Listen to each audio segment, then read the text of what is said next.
नेता नहीं बना तो नहीं होने वाला। तो it's a once in a lifetime experience. तू बात तेरे पास नहीं होना है क्या, ये बैठा रहेगा?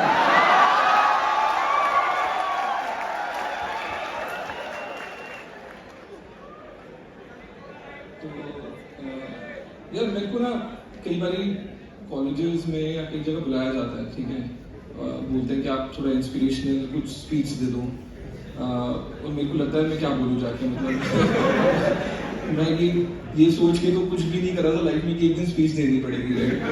अगर ये पता था कि एक दिन स्पीच देनी पड़ेगी तो शायद थोड़ी चीज़ें कम ही कर लेता कि ना देनी पड़ेगी। बट यार लाइक मेरी तो लाइफ फॉर्चुनेटली अनफॉर्चुनेटली एक ओपन किताब है। वैसे तो मैं काफ़ी प्राइवेट पर्सन था ऑलमोस्ट एक ईयर पहले तक। एक ईयर भी ज़्यादा बोल दें मैंने, almost like I would say last August तक मैं बहुत प्राइवेट पर्सन था, राइट? तो मैं आपको बताता हूँ मैं कितना प्राइवेट था। मेरे इंस्टाग्राम में 236 फॉलोअर्स थे, 236, और मेरा अकाउंट था प्राइवेट, और 336 लोगों को तो मैं फॉलो करता था।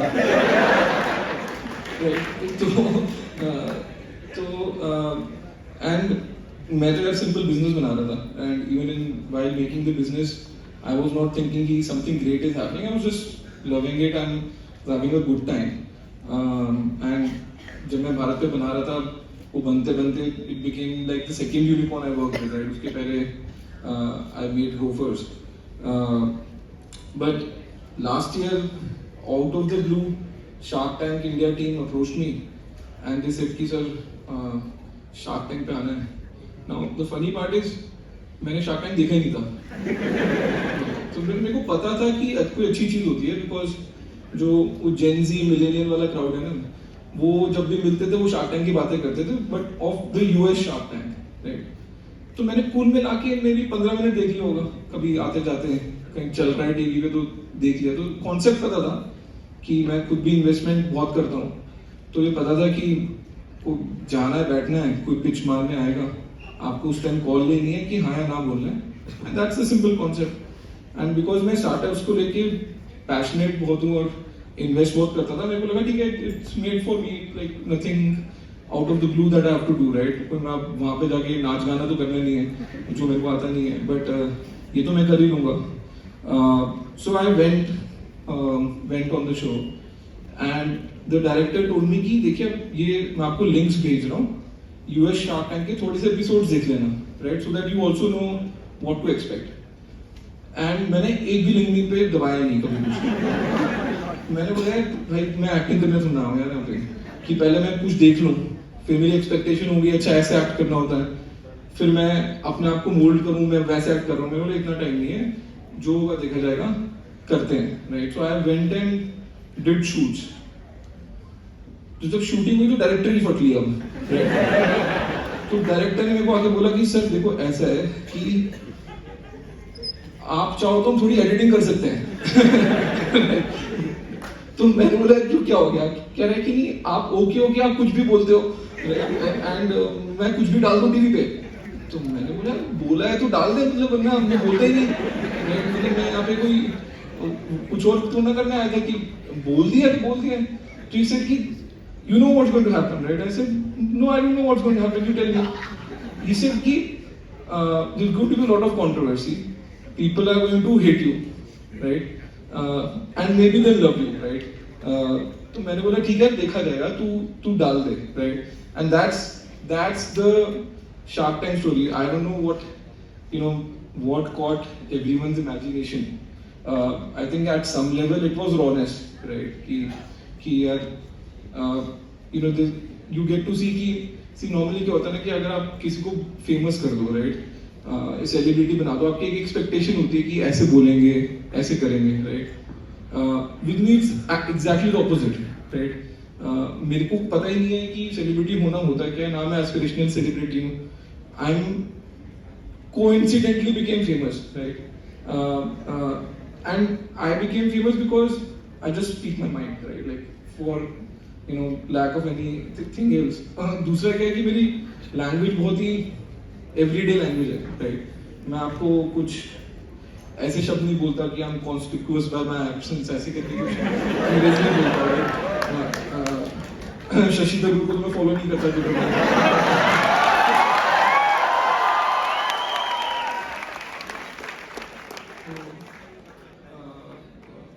और जनरली ओवर टाइम में मेरे को जो ज्यादा लोग अंग्रेजी बोलते हैं ना उनसे घिन होने लगती है।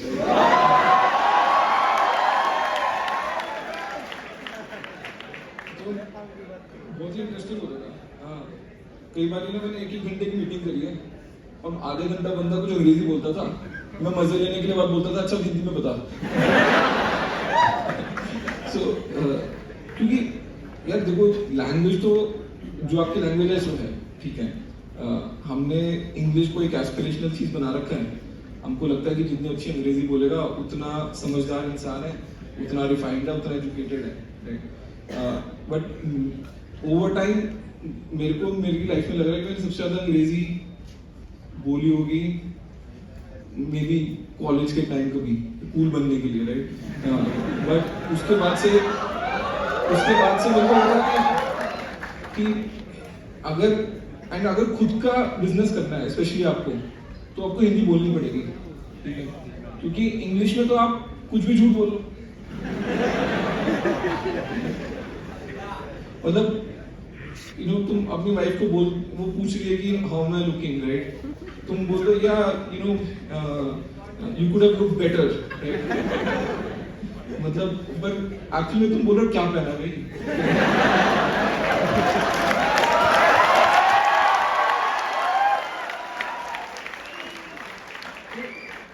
इंग्लिश जैसे बंदे इंग्लिश बोलना शुरू करता है ना, मेरे दिमाग में घंटी बजती है, क्या छुपा रहा है कि भाई अभी तो मतलब मैं तो सीधी बात कर रहा था, ये अंग्रेजी पे आप बोलने पे आ गया, कुछ तो छुप रहा है यहाँ पे।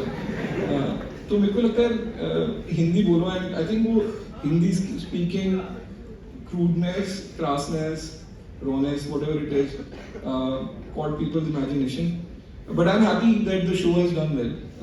Shark Tank India has done extremely well, and the only parameter of it doing well is have people watched it. Simple सी बात है। आप किसी को बिठा के कुछ दिखा नहीं सकते, right? People will see what they like to see, right?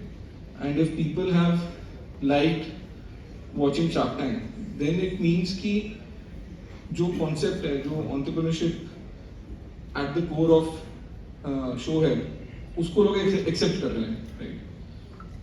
हमारा भी जितने Shark Tank में जितने judges हैं, मैं अनुपम को पहले से जानता था। अनुपम को मैंने पिच मारी थी भारत पे के टाइम की, सर आप पैसे डाल दो, पर उसने शायद 1 महीना एक्स्ट्रा लगा दिया था हाँ बोलने में, फिर मेरे को इन्वेस्टर से पैसे मिल गए थे, फिर मैंने ना बोल दिया। उसके सिवाय विनीता मेरी जूनियर थी आई एम अहमदाबाद में, तो आंखों में बात हुई थी, बट कभी एक्चुअली बात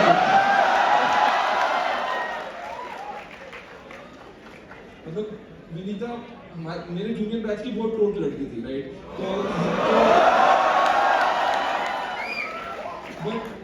बट बाद में वो अच्छा कर रही थी, वो मेरे को पता था, and there is a lot of mutual respect I have for her. बाकी अमन बहुत से बंदा है, उसको मैं पहली बार मेरे घर पे मिला। मेरे घर पे शार्क टैंक के ऑडिशन भी मेरे घर पे होते थे, बड़े गरीब लोग हैं उनके, तो उसके ऑडिशन भी मेरे घर पे होते थे, तो अमन से वहाँ पे मिला था। एंड बाकी पीयूष को मिल चुका था एक बार, पीयूष को सब लोग जानते हैं, लेंस कार्ड। एंड नमिता से पहली बार मैं शो पे जाके ही मिला था। So and we bonded together, we came together. I think हमारा किसी का एजेंडा वहाँ पे कोई पैसे बनाने नहीं था। तो मैं तुमको सच्चाई भी बताता हूँ, शार्क टैंक में हमारे तो कोई पैसे नहीं बने, ठीक है? कुछ तो किसी ने यूट्यूब में डाल दिया, मेरे को 10 लाख रुपए पर एपिसोड के मिलते थे, भाई मतलब 5 लाख भी दिला दे तो मतलब बड़ी बात है। कुछ नहीं होता था। The show concept is very simple, they believe we have money, right? So that is the first belief. उस करके उन्होंने सोचा कि अच्छा आप एक स्टार्टअप चलाते हो, आपकी स्टार्टअप इज हाईली वैल्यू, आपके पास पैसे होंगे, आप पहले भी इन्वेस्टमेंट कर चुके हो, तो आप एक सर्टेन अमाउंट कमिट कर दो। तो हमारे केस में वो फर्स्ट सीजन में बोला था कि 10 करोड़ मोटा आप दिमाग में लेके आना कि आपके लग जाएंगे। हमने बोला ठीक है। So that was what we had committed. We were not paid anything for any episode, forget it. मतलब हमने तो बॉन्डेड लेवल वाला काम किया है। हम सुबह 8 बजे सेट पे पहुंच जाते थे, रात को कई बार 11-12 बजे भी हम छूटते थे। So we have put in very long hours. But why we were doing it? उसके दो रीजन है, राइट?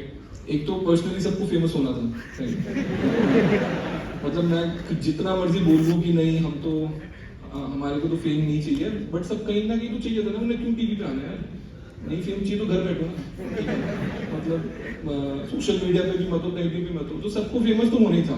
बिकॉज आपको सेल्फ एक्चुअलाइजेशन तो चाहिए।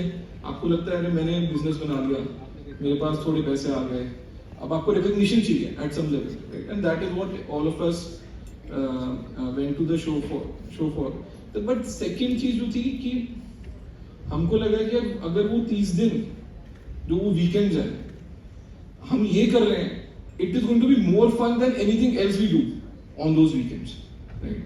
तो जितना मजा हमने शार्क टैंक के सेट पे किया है ना, वो उसका तो आपको 10% भी नहीं दिखा स्क्रीन पे, right? It was like amazingly fun time with all these entrepreneurs.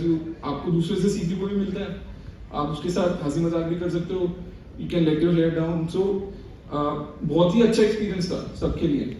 And दूसरा third and distant region, right, जो लोग वैसे बोलेंगे पहला रीजन है जी मेरा, वो सेम कि ठीक है, अगर इस प्रोसेस में एंटरप्रेन्योरशिप एक मेन स्ट्रीम डिस्कशन टॉपिक बन जाता है तो क्या बुरा है, राइट? लाइक अगर, क्योंकि हमारी खुद की प्रॉब्लम क्या होती है, अब मैं आपको बताऊं, मैंने अपने को फाउंडर को IIT से 3rd ईयर में ड्रॉप आउट करा दिया, और उसके साथ उसके विंग के 3 लड़के थे उनको भी ड्रॉप आउट करा दिया। बेसिकली जो साथ में माल सूखते थे सबको बोला भाई आ रहे हो।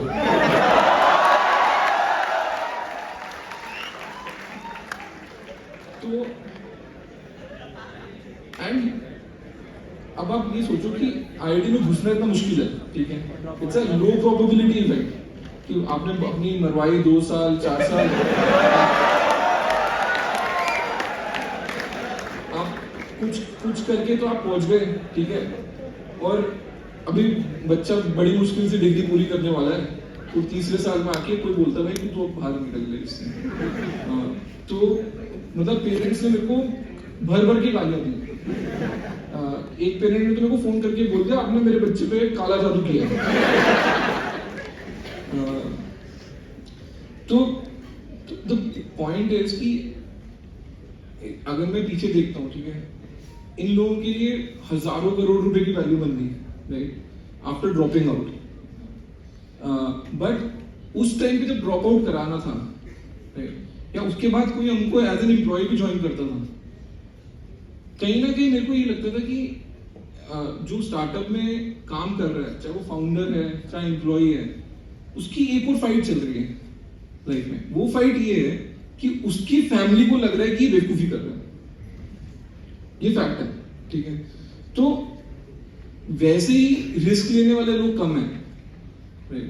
पर जो रिस्क ले भी रहा है उसको पीछे कोई पुल बैक कर रहा है, राइट? या उसके दिमाग में खुद से कहीं से गिल्ट आ रहा है, बिकॉज या तो उसके माँ बाप बोल रहे हैं यार ये क्या कर रहे हो तुम, या उनकी वाइफ बोल रही है कि तुम अच्छी खासी नौकरी छोड़ के किन लौंडे लपाटों के साथ क्या काम कर रहे हो। तो हमारे लिए ये था कि अगर हम मैं सेल्फिशली बोलूंगा कि अगर हम स्टार्टअप को मेन स्ट्रीम बना दें, राइट, तो एक तो माँ बाप को भी समझ आएगा कि वो क्या है, राइट? बिकॉज आप मानो या ना मानो 5 साल पहले तक, चलो मेरे को तो ग्रेजुएट हुए भी 16 साल हो गए IIM से, बट उसके पहले की जो वर्किंग पॉपुलेशन है उनको नहीं समझ आता कि ये स्टार्टअप करियर ऑप्शन है। तो आपके पेरेंट के जनरेशन को तो समझ ही नहीं आएगा कि क्या कर रहे हैं, मतलब बोल रहे हैं कि ये साला नुकसान करने को धंधा बोलते हैं लोग, ठीक है, लॉस पे लॉस है, कर क्या रहे हैं, ठीक है? बस बड़े बड़े नंबर आ जाते हैं वैल्यूएशन के, ये कौन था भाई, हाँ। तो वैल्यूएशन के नंबर बड़े बड़े आ रहे हैं पेपर में कि इतने $1 बिलियन उठा लिए, इतने $1 बिलियन की कंपनी हो गई, बट फंडामेंटली बिजनेस में लॉस हो रहा है। तो किस तरह से आप उन पेरेंट को कन्विंस करो कि ये जो जिस पाथ पे जा रहे हैं, जिस स्टार्टअप के पाथ पे लोग जा रहे हैं, this is the real future, right? तो हमने तो इसलिए किया कि ठीक है करते हैं, एंड थैंकफुली वो मेन स्ट्रीम हो गया कि अब कॉन्वर्सेशन होती है।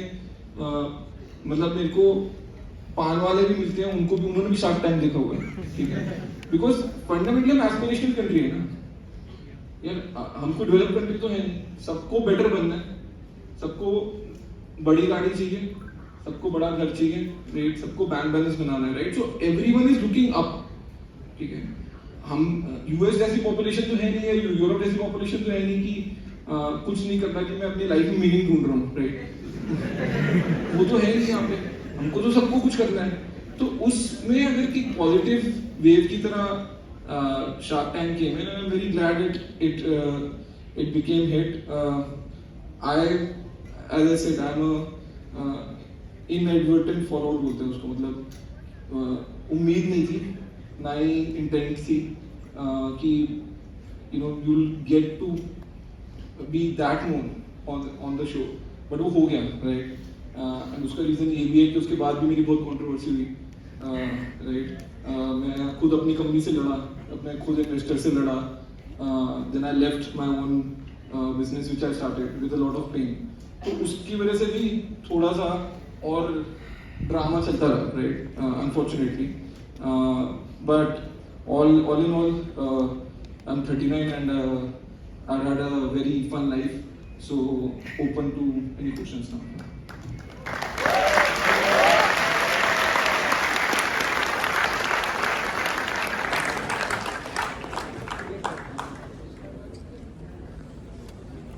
Alright, everyone, once again, can we have a huge round of applause? And, we are going to converse more with Mr. Ashwin Grover, sir.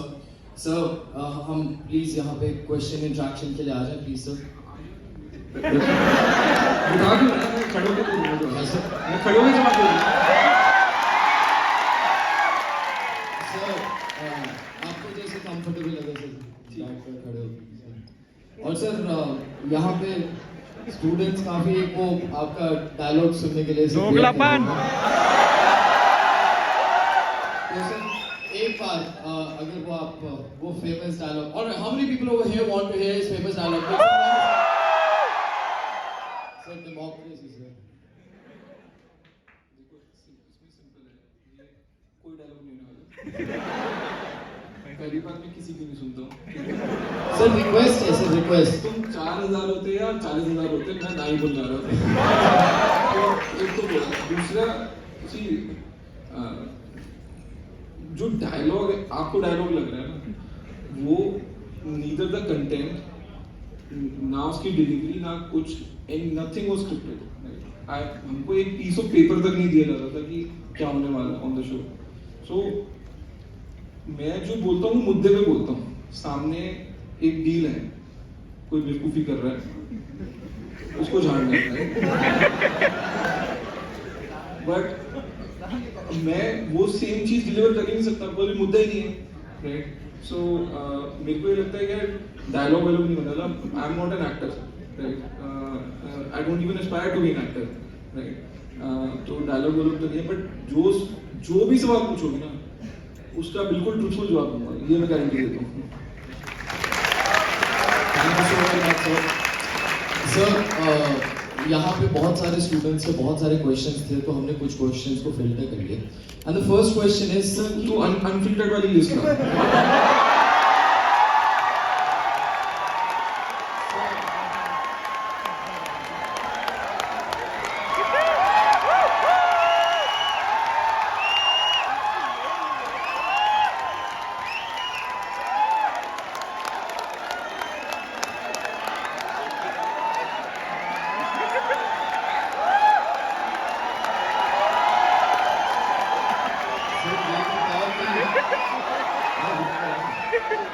ये तो कहो कि सर नहीं, genuinely sir, filtered unfiltered questions जो भी हो, we do not have enough time to make it चलेगा। Sir, first filtered unfiltered question जैसे भी सर आपको पसंद हो। Sir, first question is कि हम इंडिया से brain drain को कैसे stop कर सकते हैं? Like how can we stop the brain drain that has been happening in India?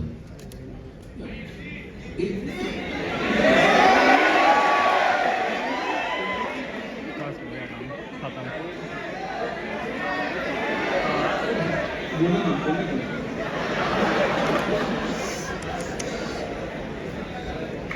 यार देख, जब तू पंजाब में पूछ के बैठ के बोल रहा ब्रेन ड्रेन को सॉल्व करना,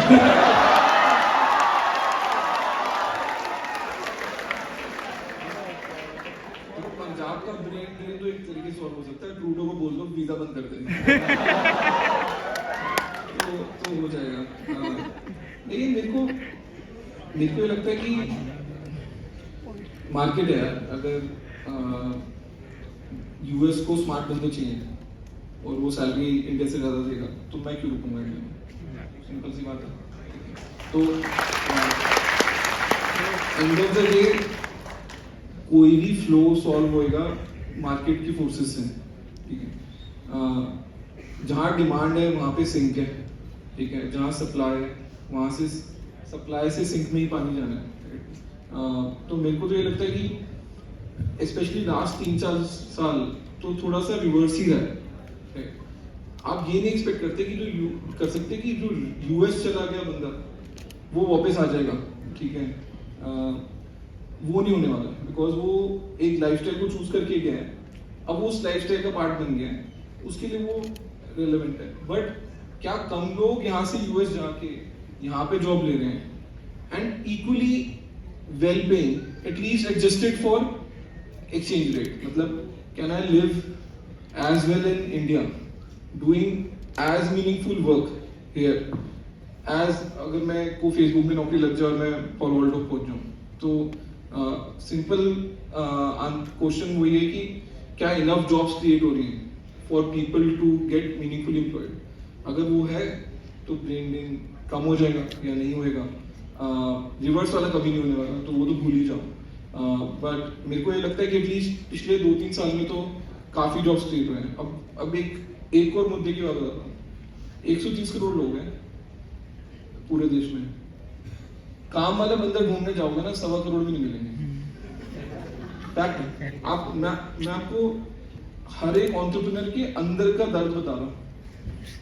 आप बोलो ना कि मेरे को ढंग के बंदे चाहिए जो प्रोफेशनली काम करे, तरीके से काम करे, मेरे विजन को समझे, और वो 1.25 करोड़ भी नहीं है। तो एक्चुअली अगर आप ढंग से काम करने वाले बंदे हो तो India is as good a market as any, ठीक है। तो 130 करोड़ लोगों से मत डरो, एक्चुअली तो ऑस्ट्रेलिया जितनी पॉपुलेशन है जो यहाँ पे एक्चुअली में काम कर रही है।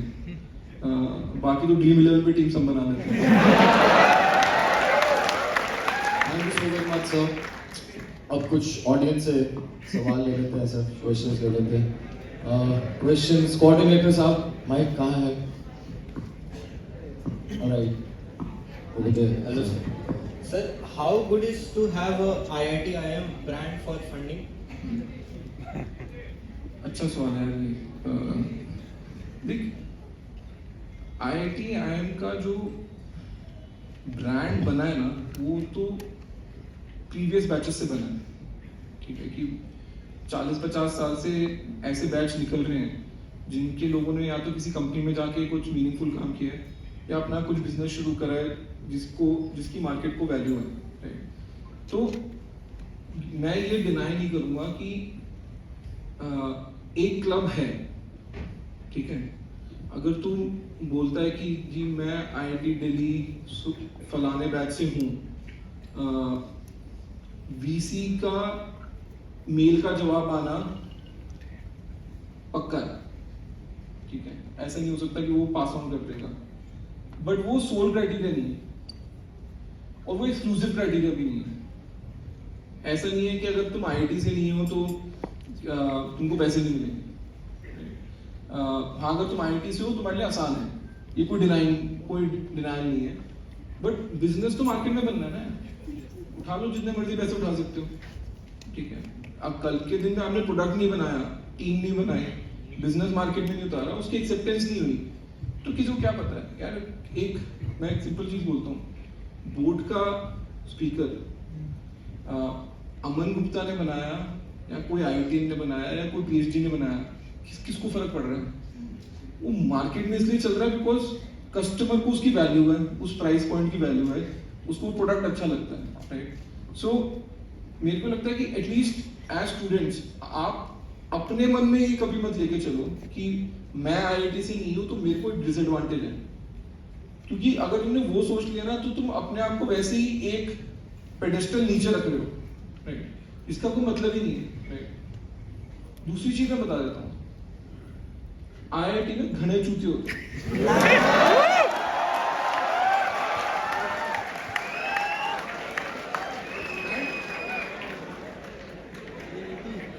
क्योंकि आप जो आईआईटी, जो आपके दिमाग में एक आईआईटी की इमेज है ना, वो ब्रेकआउट क्राउड है, ठीक है? कि 400 बच्चे आए थे, हर बैच में से 5-6 बच्चे शाइन कर गए, आपको वो दिखते हैं, वो फेमस है, वो टीवी पे हैं, उनका नाम आ रहा है, right? They enough people who do not do that well, right? But वही होता है ना कि फेलियर तो छुप जाता है और सक्सेस उभर के सामने आता है। तो उस करके ना लोगों को एक मिसकंसेप्शन है about IITs and IIMs, right? सिर्फ अगर डिग्री के पैसे खाने का कि कुछ नहीं आता, बट मेरा बॉस मेरे को नौकरी दे देगा बिकॉज मेरे को ना कैसे करेगा, मेरे पास तो आईआईटी आईएम की डिग्री है, right? The hiring decision itself is good, ठीक है? उसके बाद नहीं चला तो हम बोल देंगे ना ये बेवकूफ था, राइट? तो अगर सिर्फ डिग्री की खानी है तो आईआईटी आईएम बहुत बढ़िया है। आईआईटी आईएम की डिग्री ले लो, जहां नौकरी चाहिए मिल जाएगी, तुम कहीं जंप भी मारोगे वो हाँ डिग्री के नाम पे मिल जाएगी, right? Because the guy will test you out later, right? But अगर सच्ची में कुछ तोड़ू फोड़ू करना है तो नहीं फर्क पड़ रहा है। If you are as good as me और better than me, you will do better than me, बात खत्म। Thank you so very much to the gentleman. Can we take on the next question? Coordinators up, mic लेके जाएं please. Sir आपका क्या suggestion या advice होगा for someone doing a startup from a tier 3 city?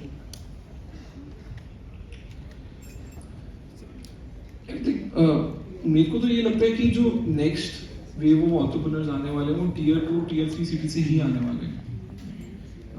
उसका reason ये है कि जो बड़े शहर है ना, दिल्ली, बॉम्बे, बैंगलोर, ये मोर एंड मोर ना डेवलप्ड कंट्रीज की तरह एक्ट करने लग गए हैं, ठीक है? उसका मतलब क्या है कि इन शहरों में पैसा डिस्प्रोपोर्शनेट आ गया है, वेली बंदी मारने के डिस्प्रोपोर्शनेट ऑप्शंस है, ठीक है? और लोगों में भूख कम हो गई। मेरे को ना मोर एंड मोर ये लगता है कि टियर 2 टियर 3 टाउन से ही निकलेगा। उसका रीजन दूसरा ये भी है कि टियर 2 टियर 3 टाउन वाले का एक्सपोजर बढ़ गया है। सी इंटरनेट है, फोन उसके पास है, ठीक है? उसकी एस्पिरेशन हमेशा ज्यादा होती है एक मेट्रो वाले से, बट पहले उसको पता नहीं था क्या बनाना है, राइट? अब जो टियर 2 टियर 3 वाला एंटरप्रेन्योर बनाता भी है ना, वो अपने लोकल प्रॉब्लम के लिए नहीं बनाता, वो सोल्यूशन जो बनाता है वो एक पैन इंडिया सोल्यूशन बन के आता है। तो मैं तो उसको उल्टा बोलूं, मेरे को लगता है कि दिल्ली, बॉम्बे, बैंगलोर, इन शहर वालों के लिए फाइट है, राइट? यहाँ से ढंग के बंदे निकल के आना, ढंग के एंटरप्रेन्योर निकल के आना एक एक्सेप्शन होगा, राइट? रियल एंटरप्रेन्योर्स तो अब रियल इंडिया से ही आएंगे, जो कि टियर 2 टियर 3 ही है।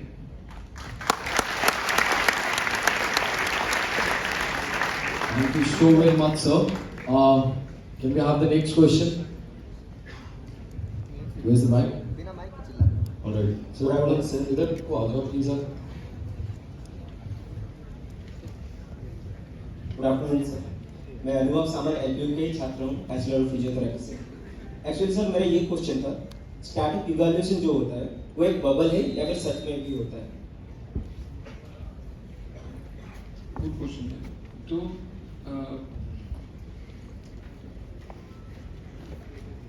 ये देखो, हर बिजनेस में ना हर चीज साइकिल होती है।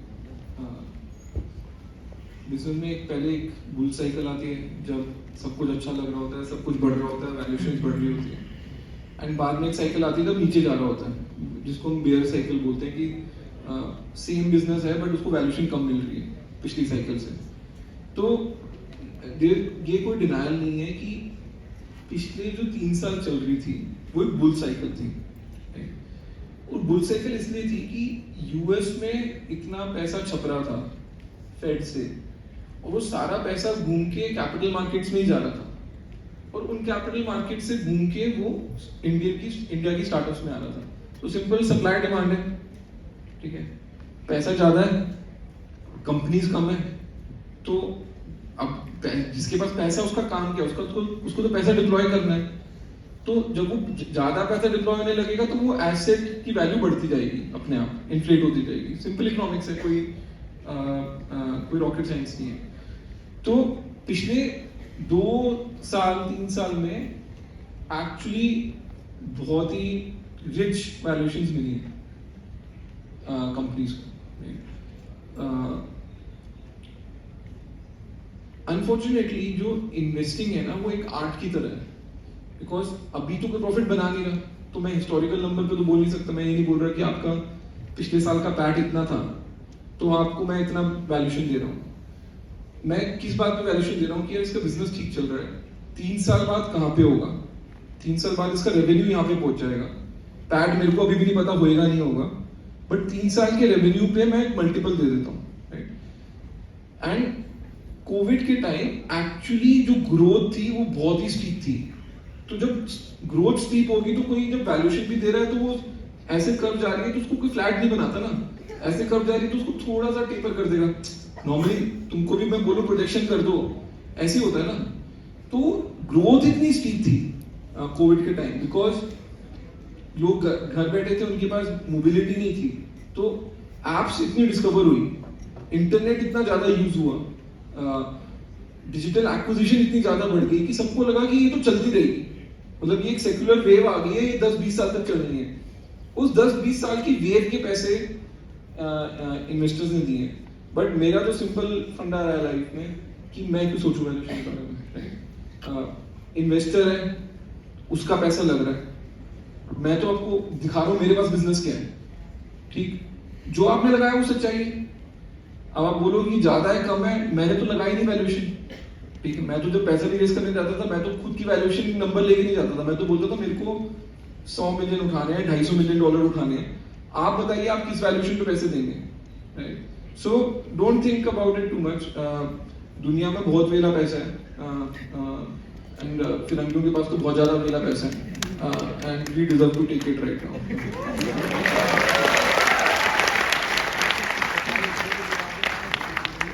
Thank you so very much, sir. One more question. अरे ये ओवर एक्साइटेड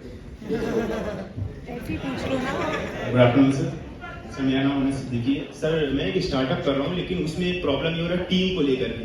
मतलब हम किसी एक कैसे बंदे को ढूंढे कि जो मतलब हमारा विजन देख पाए, उसको आगे फॉलो कर पाए, साथ में काम कर सके। तो मुझे बहुत दिक्कत आ रही है अभी कि मतलब साथ में काम करने वाला बंदा कैसे सर्च करें।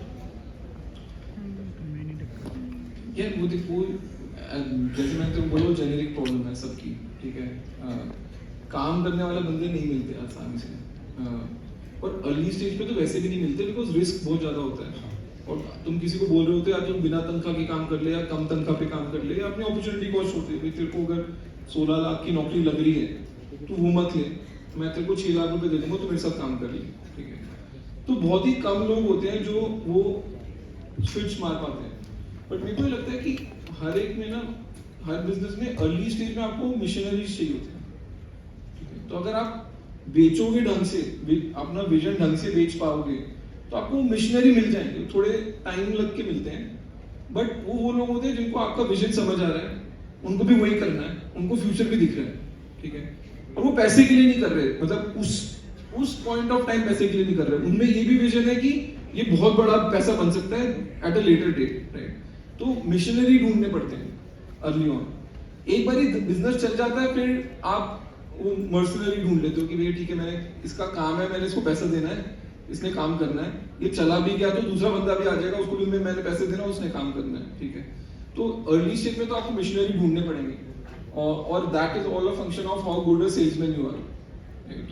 As a founder you have to sell to multiple people. Every founder has to be an extremely good salesman, right.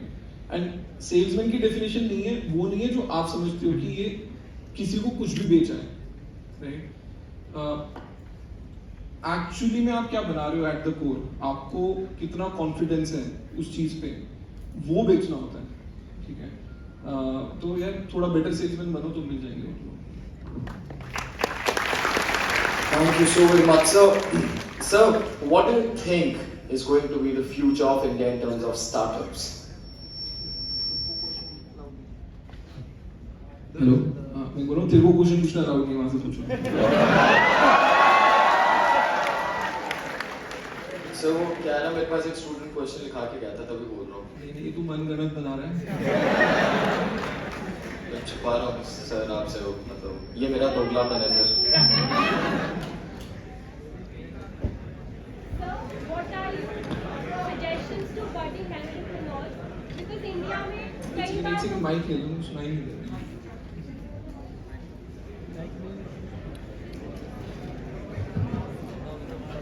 Good afternoon, sir. I'm Prerna Maheshwari, currently pursuing BBA in Financial Market. So my question is, how important and critical is role of role of timing in a startup, sir? ये timing तो हर business में important है, not only startup, her business में important है। Because कई बार जो demand आती है ना, वो गैप में आती है कि एक पीरियड है, उसमें चीज़ की डिमांड है। अगर आपने उस टाइम पे फुलफिल कर ली तो आप बड़ा बिजनेस बन जाओगे, नहीं बनोगे। मैं अपना भारत पे का एग्जांपल देता हूँ। जब 2018 में मैंने शुरू किया, पेटीएम को ऑलरेडी 10 साल हो चुके थे, ठीक है, फोन पे को 2 साल हो चुके थे, गूगल पे को 1 साल हो चुका था। बट मैं मार्केट में क्या देख रहा था कि ना सब लोग दुकानदार से जाके 2% मांग रहे हैं अभी भी, कि आप हमारी क्यूआर पे पेमेंट एक्सेप्ट कराओ, आपसे 2%। और सबके क्यूआर इंटरऑपरेबल थे, ठीक है, उस एक क्यूआर पे सबसे पेमेंट हो सकती थी, बट ब्रांडिंग सिर्फ अपनी कर रहे थे, तो सेल्फिश होकर बिजनेस कर रहे थे। और मेरे को उस टाइम पे ये चमक गया कि क्योंकि यूपीआई बड़ा होता रहेगा and UPI transaction will become dominant, UPI पे एक्सेप्टेंस फ्री हो जाएगी एक टाइम पे। तो मैंने क्या किया, मैंने पहले 6 महीने दुकानदार को बोला आपसे मैं 1 पैसा नहीं लूंगा, जितनी पेमेंट एक्सेप्ट करनी है करो। अब मजे की बात, मेरे को पैसा लगता था, तो उस टाइम पे मेरे को 0.3% के करीब अपनी जेब से बैंक को देना पड़ता था कि दुकानदार पेमेंट एक्सेप्ट कर रहा है, उससे तो मैंने कुछ लिया नहीं, अपनी जेब से मैं दे रहा हूँ, ठीक है। तो पहले 3 महीने मेरे को कंपटीशन बहुत गाली देती थी कि तू क्या कर रहा है, तू सबकी मार्केट खराब कर रहा है, राइट। बट उस 6 महीने में मैंने इतनी मार्केट खींची, बिकॉज सिंपल सी बात है, मैं दुकानदार में बैठा हूँ, एक कागज पर टुकड़ा लगा है, एक में मेरे 2% कट के आएंगे, एक में मेरे बिना कुछ कटे आएगा, तो बिना कुछ कटे वाले मैं लूंगा, ठीक है। तो उस करके मैंने डिस्प्रपोर्शनेट मार्केट शेयर गेन करा। अब उसके बाद क्या हुआ कि गवर्नमेंट को डिजिटल पेमेंट्स बढ़ानी थी, तो उन्होंने बोला कि ये लोग क्या कर रहे हैं। सो गवर्नमेंट स्टडीड भारत पे एंड सेड कि ये क्या कर रहे हैं, इनकी ट्रांजैक्शन इतनी क्यों बढ़ रही है। एंड द आंसर वाज कि सर ये ना फ्री में देते हैं मर्चेंट को, कि मर्चेंट को पैसे नहीं लगते। तो गवर्नमेंट ने बोला अच्छा मर्चेंट को पैसे नहीं लगेंगे तो वो डिजिटल एक्सेप्ट करने को शुरू है, मतलब रेडी है। हमने बोला बिल्कुल रेडी है, उसको ये नहीं है कि ब्लैक का पैसा है व्हाइट का पैसा है, उसको दुकानदार को दर्द ये था कि 2% काट के क्यों दे रहे हो। 1000 रुपए का कोई नोट पकड़ा के जाता है, मेरी जेब में 1000 रुपए आ रहे हैं, करेक्ट। बट अगर यहाँ से 1000 रुपए आ रहे हैं तो मेरे पास 980 क्यों आ रहे हैं। तो वो हमने सॉल्व करा। तो गवर्नमेंट ने 6 महीने बाद, इनफैक्ट 6 भी नहीं, मैंने 1.5 साल तक मैंने ये बेयर किया। जैन 2020 में गवर्नमेंट ने सर्कुलर निकाल के यूपीआई पेमेंट्स को फ्री कर दिया, ठीक है। तो जो मैं सनकी पागल था 1.5 साल तक कंपटीशन के लिए, overnight I became a visionary. क्यों लोगों ने बोला बॉस इसको पहले से पता था ये होने वाला है।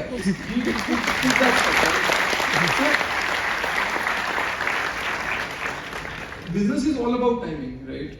दूसरी चीज ये मेरे को लगता है कि हर एक को ना बहुत पैरानॉइड होना चाहिए। मैं बहुत ही पैरानॉइड फॉर्म पर हूँ, मतलब अभी तो मैं हूँ था, समझ नहीं आता क्या बोलूँ। बट मैं जनरली बहुत पैरानॉइड था। मेरे को ये लगता था कि मतलब जब मैंने बिजनेस शुरू भी किया था ना, तो पेटीएम $3 बिलियन उठा के बैठा हुआ था, ठीक है। मतलब मैं उसकी स्पेस में घुस रहा हूँ जिसके पास 20,000 करोड़ रुपए कैश है, और सॉफ्ट बैंक है, मासासान इन्वेस्टर है, मतलब एक फोन घुमाओ तो जितने भी 1000 करोड़ चाहिए और आ जाएंगे, ठीक है। तो उस जब तुम इतने छोटे होते हो और तुम धीरे धीरे करके ग्रो कर रहे होते हो ना, उस मतलब धीरे तो नहीं, मैं बहुत ही स्पाइकी ग्रो करा, और जब ग्रो कर रहे होते हो ना, कहीं तुम्हारे को अंदर से लगता है कि मेरे को ना कोई कुचल देगा, right? Because I am swimming, मतलब literally I was swimming among the sharks, right? Later on I became a shark in a different story, but मैं I was swimming among the shark, right? तो मेरे को ना बहुत Paranoia रहता था कि मैं मर जाऊंगा, मतलब मेरे को हर टाइम ये लगता था कि मैं कुछ इनोवेट नहीं करूंगा ना तो कोई मेरे से मार्केट ले जाएगा। तो मैं एक पैरानोया के हाई पे था, मेरे को हर 6 महीने एक नया प्रोडक्ट उतारना था मार्केट में, राइट? एंड वो मेरे को लगता है बहुत जरूरी है। अगर आप वो अपने अंदर कर लो ना कि आपको एक फीलिंग आए कि मैं जीत नहीं रहा हूँ बल्कि मैं किसी भी टाइम हार सकता हूँ, तो फिर आप बहुत मार्केट खींच के जाते हो। सो टाइमिंग भी जरूरी है, पैरानोया भी जरूरी है। Thank you. Can you please take on the next question? Hello sir, good afternoon sir. एक सेकंड, एक करके माइक आपके पास आएगा, प्लीज कृपया करके कोऑर्डिनेटर साहब आपके पास माइक आएंगे। Sir, I just wanted to ask you a question. There is this thing called, sir, it's me here. This Haji, good afternoon. I'm a faculty here and I am in the head of the department for counseling. Just wanted to ask you a question. How good is this slogan saying, dream with your eyes open? And what is the kind of mindset that an entrepreneur should actually develop, sir? तो eyes open तो कैसे करते हैं मेरे को नहीं पता मतलब सोऊंगा नहीं तो ड्रीम कहाँ से आएगी। बट सी मेरे को एंटरप्रेन्योर का सिर्फ एक माइंडसेट चाहिए, एग्जीक्यूशन। बहुत सारे लोगों को ना ये लगता है कि अरे मेरे पास बहुत बढ़िया आइडिया है। कई लोग मेरे को इनफैक्ट बड़ी इंटरेस्टिंग नेम लिखते हैं। लोग लिखते हैं कि सर मेरे पास लाइफ चेंजिंग आइडिया है, ठीक है, कुछ आर्बिट नंबर डाल देंगे, कुछ 1000 लाख करोड़ का आइडिया है और मैं आपको ही सुनाऊंगा बिकॉज अगर किसी और ने सुन लिया पहले तो वो बना देगा, राइट? एंड मेरे को लगता है क्या फुद्दू इंसान है यार ये, मतलब आइडिया की कोई वैल्यू नहीं है। एज अ फाउंडर अगर आपको लग रहा है ना कि आपके दिमाग में कुछ तोड़ू फोड़ू चीज आ गई है, उसकी जीरो वैल्यू है। आइडिया मतलब चावड़ी बाजार में 2 रुपए किलो बिकते हैं। सच्ची बता रहा हूँ, हिंदुस्तान में 130 करोड़ लोग हैं, लोगों के पास आइडिया की सिवाय कुछ है नहीं। तो गेम एंटरप्रेन्योर की एग्जीक्यूशन की है, right?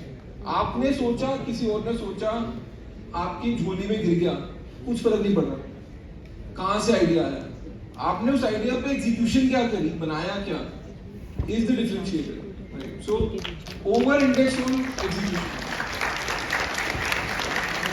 Thank you so very much. Can you please take on the next question? यार एक पीछे वालों से भी पूछ लें। Sir, mic होना चाहिए। Hello sir, I am at the center of the वो खड़ा Mic. Hello sir. वो तेज बोलेगा। Sir, आप चिल्ला के बोलिए। I want to pitch. तू बैठ जा।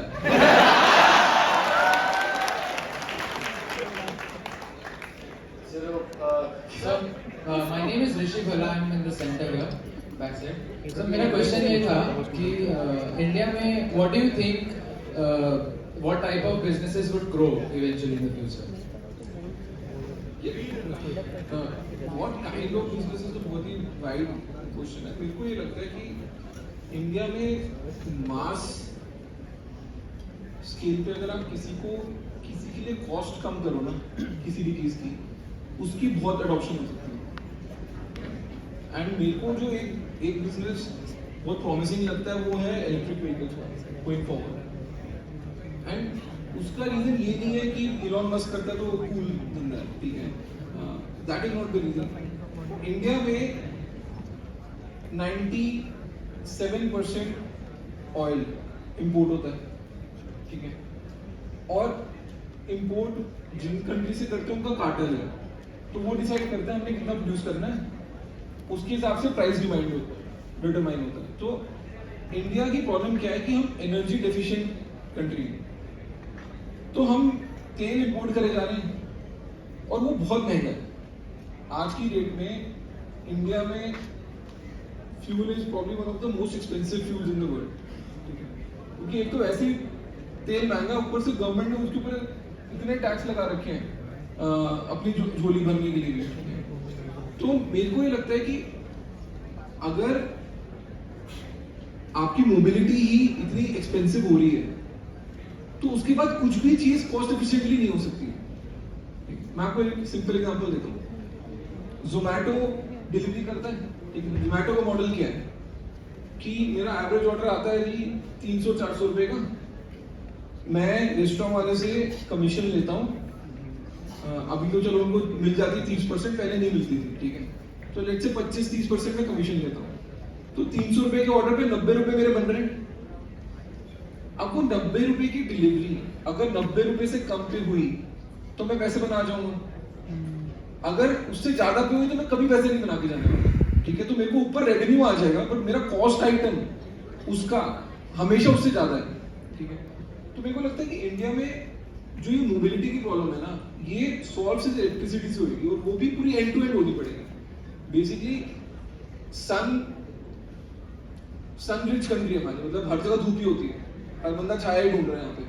अगर आपने सोलर एनर्जी इनफ प्रोड्यूस कर दी, जो कि हो चुका है ऑलरेडी, मतलब इलेक्ट्रिसिटी के रेट सोलर में एक टाइम पे 7.5-9 रुपए मिलते थे, 2.5 रुपए भी बिकता है। इलेक्ट्रिक जो सोलर इलेक्ट्रिसिटी ग्रिड पे 2.5 रुपए यूनिट भी बिकती है। वो इलेक्ट्रिसिटी से अगर आपने व्हीकल को चार्ज करा और उसको चलाया, it will be much more cheaper than कोई अगर फ्यूल से चला रहा है, राइट।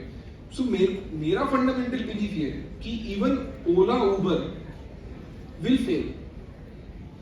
उनको फेल उनकी नॉन एंटरप्राइज नहीं करके जाएगी, उसको इकोनॉमिक्स ऑफ फ्यूल ही उसको फेल करके जाएगी, ठीक है। तो future is all about electric vehicles, that one theme I have identified, right. बाकी जो है इतना मेरे पास इतना ज्यादा ज्ञान भी नहीं होता कि मैं सब बता दूं तेरे को। Alright, can you please take on the next question? यार एक काम करते हैं, लास्ट 5 क्वेश्चन करते हैं, चलो। Yes. तो अब इंटरेस्टिंग वाले क्वेश्चन चाहिए, कोई फुद्दू वाले क्वेश्चन नहीं चाहिए। Good afternoon sir. Hello sir, good afternoon sir. इधर राइट साइड आपका लेफ्ट। हाँ ठीक है सर, आप इंट्यूशन के बेसिस पे करते हो काम? और सर दूसरा क्वेश्चन कि आप मतलब जैसे सरोजनी नगर मार्केट है, नेगोटिस मार्केट है, इन सब के बारे में इनका फ्यूचर क्या है और मतलब कैसे एनालाइज करते हो? ये इंट्यूशन के बेसिस पे तो हर कोई काम करता है। तो मेरे को लगता है इंट्यूशन जो है ना, वो कोई गलत चीज नहीं है, ठीक है। इट इज जस्ट दैट हमने उसको बोल दिया कि पता नहीं तेरे अंदर से आवाज आ रही है बट तू लॉजिक को बता नहीं पा रहा। एक्चुअली इंट्यूशन होती क्या है, आपके दिमाग में कोई चीज को प्रोसेस कर रही है over long period of time, and आपकी बॉडी रिएक्ट कर रही है इन अ वे जो आपको बता रही है कि आप एक चीज करो, दूसरी चीज मत करो। That is what intuition is, right. But intuition के पीछे भी बहुत डेटा प्रोसेसिंग होती है दिमाग में, ठीक है। तो हर कोई बंदा इंट्यूशन से काम करता है। इंट्यूशन से काम करने का मतलब ये नहीं है कि आप डेटा को देखो ही मत, right. Your intuition will become even sharper जितना आप डेटा देखोगे। तो डेटा इज पैरामाउंट, बिना डेटा के मैं कोई डिसीजन नहीं ले सकता। डेटा को प्रोसेस करने के बाद मेरी इंट्यूशन है कि क्या चलेगा क्या नहीं चलेगा। सेकेंड क्वेश्चन है, जो लोकल मार्केट्स हैं वो इंडिया में हमेशा रहेंगी, राइट। बिकॉज इंडिया में ऑर्गेनाइज रिटेल कभी आया नहीं। इंडिया में कोई गाड़ी चला के वॉलमार्ट नहीं जाता। इंडिया का बाइंग बिहेवियर ये है कि मेरे को हर शाम को आपके पेरेंट्स मार्केट जाएंगे, वो 1 घंटा बिताएंगे, कहीं बेकरी पे जाएंगे, कोई अंडे वाले के पास जाएंगे, कहीं सब्जी लेंगे। उनके लिए सोशल एक्टिविटी है, राइट। और दूसरा वेदर ऐसा है कि आप स्टॉक नहीं कर सकते यहाँ पे खाने की चीजें स्पेशली, राइट।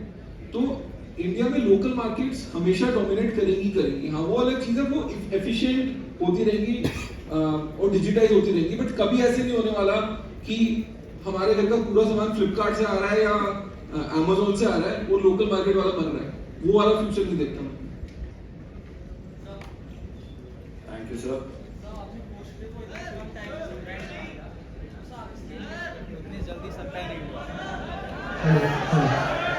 आ रहे हैं सर इधर। Hello excuse me sir. नहीं यार, वो पूछ रहा था यार, उसको पूछ लेते हैं। ब्रांड को आपने इतना जल्दी कम समय में सर इतना बड़ा ब्रांड बना दिया सर, तो आप स्केल कैसे करते हैं? यार देख, मेरे को ना मार्केटिंग में बहुत मजा आता है, राइट? मतलब मैं लोगों को लगता है कि मैं बहुत टेक्निकल फाइनेंशियल डोमेन का बंदा हूँ, क्योंकि मैंने IIM में फाइनेंस मेजर किया था और IIT से हूँ। बट मेरी जो कोर स्किल है ना, वो मार्केटिंग में बहुत सॉलिड है, राइट? अब मैं तो बात बताता हूँ, मैंने 2019 में सलमान खान को ब्रांड एम्बेसडर लिया, ठीक है? कोई सोच भी नहीं सकता था। मतलब मेरे पास बैंक में 100 करोड़ रुपए पड़े थे, जिससे मेरे को पूरा बिजनेस बनाना था। और मेरे को ये पता था कि यार कोई भी बिजनेस बनाना है ना, मेरे जो भी पैसे के लेन देन का बिजनेस होता है, वो बिजनेस ऑफ ट्रस्ट होता है। कि अगर मैं आप पे ट्रस्ट करता हूँ तो मैं बिजनेस चलेगा, ट्रस्ट नहीं करता तो एक पैसे का लेन देन नहीं होने वाला। अब मैं छोटी कंपनी था, मेरे को ओवरनाइट ट्रस्ट जनरेट करना था, तो मेरे को ये लगा कि मैं सलमान खान को ब्रांड एम्बेसडर देता हूँ, ठीक है? तो अब सलमान की टीम को अप्रोच करा, ठीक है? वो बोल रहे थे 7.5 करोड़ रुपए लगेंगे।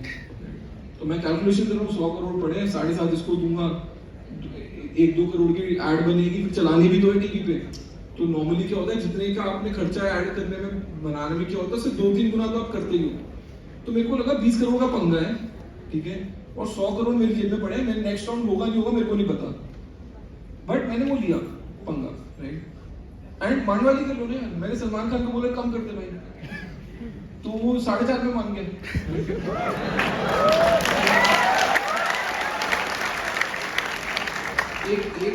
एक टाइम पे तो उसका मैनेजर मेरे को बोलने लगे, सर आप भिंडी खरीदने आए हो, मतलब कितनी मांडवाली करोगे? मैंने बोला नहीं सर, है नहीं पैसे, दे नहीं सकता।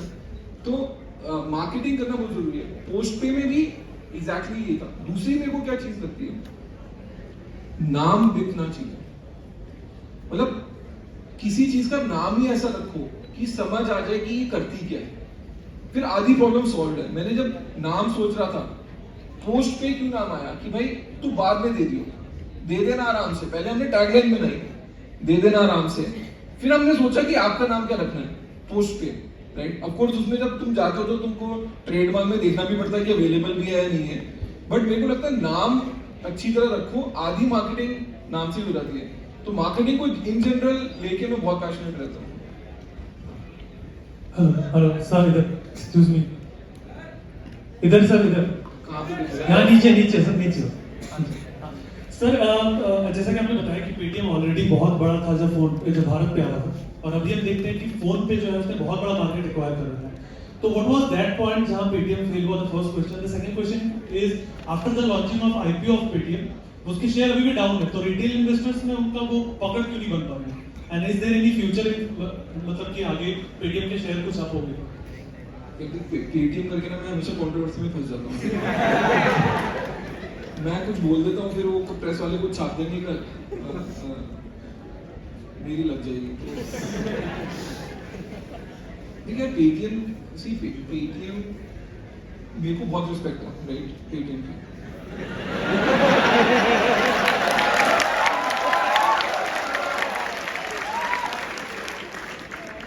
तुम जितनी मर्जी ताली बजा लो, रिस्पेक्ट कम नहीं हो रही है। मेरे को जेन्युइनली बहुत रिस्पेक्ट है। विजय शेखर शर्मा के साथ मैंने बहुत टाइम बिताया। एक टाइम पे जब मैं एमएक्स पे था, विजय, हाँ अब आ रही है आवाज? एक टाइम पे जब मैं एमएक्स में था तो विजय शेखर शर्मा मेरे को पिच करने आया था कि एमएक्स पेटीएम में पैसे इन्वेस्ट कर दे, राइट? मैं तो उसको तब से जानता हूँ बहुत। विजय शेखर शर्मा मैं उसको बोलता हूँ एक फोर्स ऑफ नेचर है वो। मतलब उसमें है, लड़के में बात है कि वो कुछ चीज ठानता है तो करता है, ठीक है? और जिद्दी लड़का है मेरी तरह ही। तो उसने पेटीएम जो बनाया, उसने हमको सिखाया कि क्यूआर स्कैन कैसे होता है। एक्चुअली क्यूआर अगर आप देखो, हिंदुस्तान ही एक ऐसी जगह है जहाँ क्यूआर प्रीडोमिनेटली पेमेंट्स के लिए स्कैन होता है। दुनिया में कहीं पे भी क्यूआर पेमेंट्स के लिए स्कैन नहीं होता। वो इसलिए स्कैन किया जाता है कि मेरे को ये एक पर्टिकुलर आईपी एड्रेस पे ले जाएगा, ठीक है? तो क्यूआर को पेमेंट के लिए स्कैन करना ही हमको पेटीएम ने सिखाया। प्रॉब्लम क्या होती है कि आप इतने बड़े बन जाते हो कि आपकी मोनोपोली तोड़ने के लिए खुद गवर्नमेंट आ जाती है। सो पेटीएम एक टाइम पे was equivalent to digital money. किसी को अगर डिजिटली किसी को पे करना था ना, पेटीएम ही करते थे और कोई तरीका ही नहीं था करने का। अब हुआ क्या कि आरबीआई को लगा कि पेटीएम में होता कैसा था, वॉलेट होता था, तो वॉलेट में आप 10,000 रुपए तक डाल सकते थे। 10,000 के ऊपर आपको केवाईसी करना होता था, तो बीच में उन्होंने केवाईसी करने की बड़ी कोशिश करी। आरबीआई और गवर्नमेंट को लगा कि देखो फ्यूचर तो मोबाइल पेमेंट्स का ही है, बट अगर एक वॉलेट को केवाईसी करना है तो इंडिया में करोड़ों लोग हैं, हमने इतने बैंक से केवाईसी किया हुआ ऑलरेडी, हम फिर से केवाईसी क्यों करा रहे हैं, पहली बात, ठीक है। दूसरा, गवर्नमेंट को उसकी मोनोपोली तोड़नी थी पेटीएम की, कोई आपको ये खुलने में नहीं बताएगा, but the underlying thing was government एक चीज को मोनोपोलाइज नहीं करना दे सकती थी, जो कि पैसा है, ठीक है। और वो गवर्नमेंट को दिख गया था मोनोपोलाइज हो गया जब उन्होंने डिमोनेटाइजेशन की थी। डिमोनेटाइजेशन के टाइम पेटीएम के एकदम रॉकेट लग गया था। तो उन्होंने यूपीआई क्यों बनाया? यूपीआई इसलिए बनाया कि एग्जिस्टिंग बैंक अकाउंट से किसी भी बैंक अकाउंट में आप पैसे भेज सको, और ऐप कोई भी यूज कर लो, आपकी बैंक की ऐप की जरूरत नहीं है, आप फोन पे यूज कर लो, आप गूगल पे यूज कर लो, आप व्हाट्सएप यूज कर लो, जो भी करना है आप यूज कर लो। तो जो यूपीआई का आर्किटेक्चर बनाया गया वो पेटीएम की मोनोपोली तोड़ने के लिए ही बनाया गया था, ठीक है। अब एक हाइंडसाइट में तो हर बंदा समझदार होता है, बट उस टाइम पे पेटीएम को लगा कि मेरे पास मोनोपोली है, मैं क्यों तोड़ूं, तो उसने यूपीआई अडॉप्ट नहीं किया। अभी आप पेटीएम की ऐड देखोगे ना, उसमें आता है ट्रांसफर डायरेक्ट, राइट। पहले वो यही लगा था कि नहीं मेरे वॉलेट में पैसे डालो और दूसरे साइड भी पेटीएम का ही बंदा होना चाहिए और मैं वॉलेट टू वॉलेट ट्रांसफर करूंगा। तो वो मार्केट जब शिफ्ट हो रही थी उसने उसको एक्सेप्ट नहीं किया। उस दौरान मैंने मर्चेंट साइट बिजनेस बना लिया, फोन पर गूगल पे ने कंज्यूमर साइट बना लिया, तो दोनों साइड से हमने खाया है पेटीएम का बिजनेस आउट। एंड उसमें कोई शेम की बात नहीं है। अगर मे बी मैं विजय की जगह होता ना और मेरे पास मोनोपोली होती तो मैं भी उस मोनोपोली को ये एक्सेप्ट करने में बड़ी मुश्किल होती कि मेरी मोनोपोली टूटने वाली है। So all the respect, share price यार दिन मेरे को तो लगता है 600 रुपये अच्छा प्राइस है, मैं तो खरीदता रहता हूँ, ठीक है। बाकी जनता के ऊपर है कि जाएगा नहीं जाएगा। 2100 रुपये यार ठीक है, मतलब गलती हो जाती है हर इंसान से।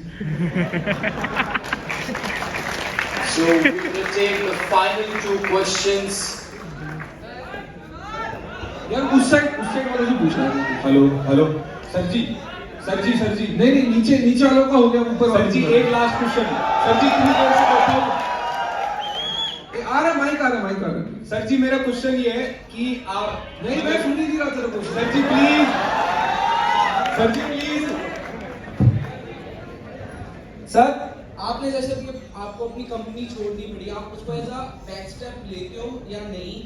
और दूसरा क्वेश्चन ये था कि अगर आप कभी भी हारे हो, शायद हारे होगे, कभी ना कभी सब हारते हैं, उसको कैसे हैंडल कराया आपने? यार देख, कंपनी छोड़ी तो मैंने तो बड़े दुख से छोड़ी, ठीक है, कोई अपने मन से तो नहीं छोड़ी, और बहुत ही कंट्रोवर्शियल सर्कमस्टेंसेस में छोड़ी, ठीक है। कंपनी बनाना ना एक बच्चे की तरह है, ठीक है। तो आपका बच्चा कोई आपसे छीन के जाए तो आपको कभी अच्छा नहीं लगने वाला। तो मेरे लिए तो भारत पे मेरा बच्चा था जो मेरे से छीना गया, राइट। तो मेरे को उसका इमेंस पेन है। मैं अगर यहाँ पे आके कुछ हंसी मजाक कर लूँ, आपको हंसा दूँ, उसके पीछे मेरा दुख नहीं छुपने वाला, राइट। तो मेरे को इंटरनली बहुत पेन है कि मैंने कंपनी बनाई, राइट, फ्रॉम स्क्रैच बनाई, पूरी मार्केट को डिसरप्ट किया, एंड इवेंचुअली मेरे से वो छिन गई, ठीक है। अब वो या तो मैं उस बात को लेके रोता रहूं, ठीक है, या मैं मूव ऑन करूं। तो मेरे को लगता है कि सिंपल चीज ये है कि आपको लाइफ में मूव ऑन करना होता है। अगर कोई अच्छी प्रॉब्लम सॉल्व करने को मेरे पास आएगी तो मैं तो सेम शिद्दत से सॉल्व करूंगा, राइट। दूसरा, कई बार क्या होता है, लोग मेरे को पूछते हैं कि सर आपको तो छोड़ो 1.5 महीना हो गया, आप क्या कर रहे हो, ठीक है। जेन्युइन सवाल है कि 1.5 महीना हो गया। लोगों की एक्सपेक्टेशन बहुत है कि आप तो अगले दिन ही नया बिजनेस खड़ा कर दोगे $multi-billion, बट वो होता नहीं है यार। जब तुम एक चीज को बना रहे होते हो ना, तुम्हारे पास प्लान भी नहीं होता, ठीक है, और वो चीज बन भी तभी नहीं होती है क्योंकि तुम्हारे पास प्लान भी है ही नहीं। तो एक अनफॉर्चुनेट सर्कमस्टेंस में अगर आपसे एक चीज छिन जाती है तो उसका मतलब ये नहीं है कि मैं एक प्लान बी लिस्ट लेके बैठा था कि अच्छा पहले मैं यूपीआई करूंगा, फिर मैं ये करूंगा, फिर मैं वो करूंगा। ऐसी लिस्ट नहीं थी मेरे पास, right. So I will take my time, I will think it through कि यार क्या करना है लाइफ में और आराम से बनाएंगे. Thank you so very much. And now the final question. Hello. Sir. Sir. मेरी पीछे और बात है.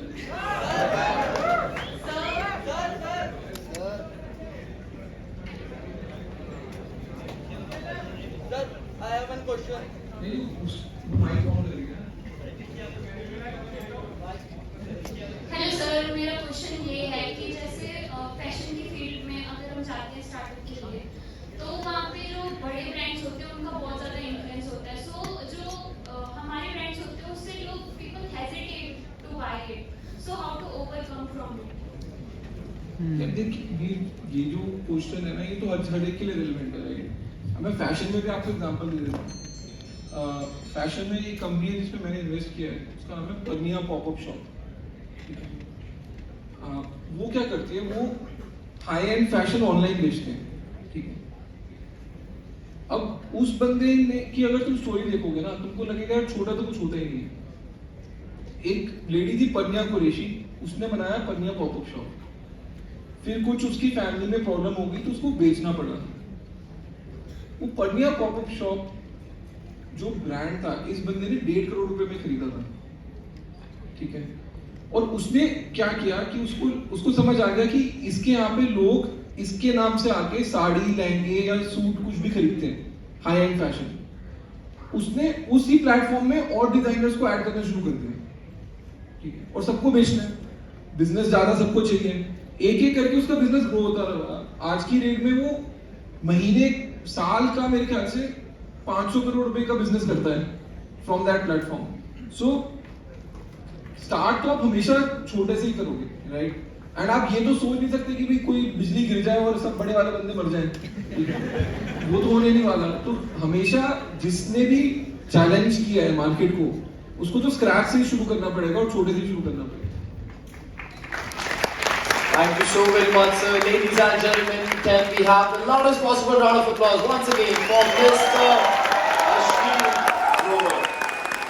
And sir, I would request you to please take your review because we are moving forward towards the felicitation ceremony. So I would request